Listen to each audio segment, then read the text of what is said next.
Salam əziz izləyicilər. Bu ərik ağacında yarpaq bükülməsinə dair ikinci videom olacaq. Birinci videoda yarpaqların necə büküldüyü və üstəgəl solduğu görünür, açıq aydın.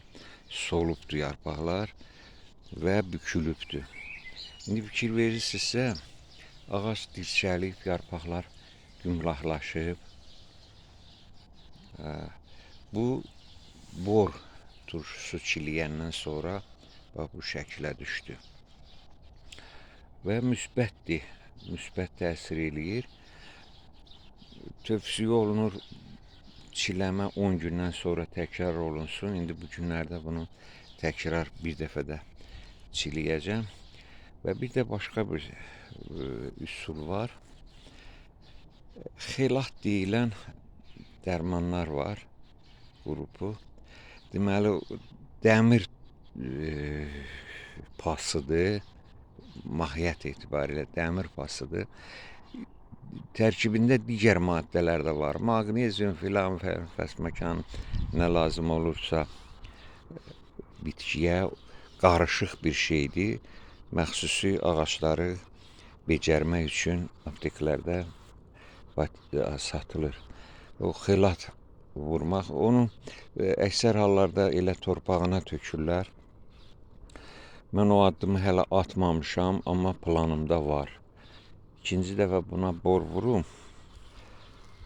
Sonra əgər qənaət bəxş olmasa, ola bilsin ki, o işi də gördüm, xelat vurdum. Dəmir kuporosu deyirlər. O tək kuporos halında da olur. Xelat şəklində vurmaq biraz can rahatlığıdır. Üstündə qaydası da yazılır onun.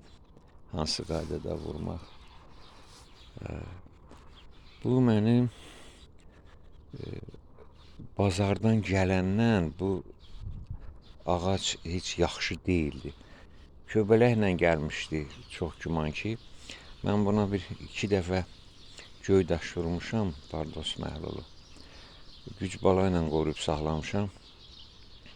Hətta biri qurudu bunun, bir 3-4 il qabaq əvvəl aldığım bir cüt almışdım, biri qurudu. Bu da qurumaq istəyirdi, bunu keçən il xilas eləyə bildim, qurumadan qorudum.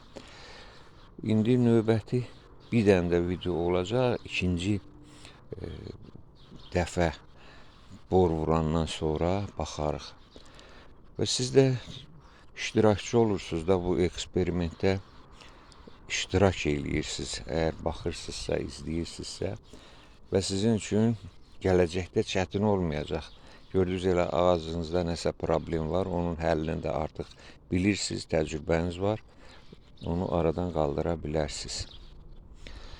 Sağ olun, salamat olun. Gələn videolara qədər.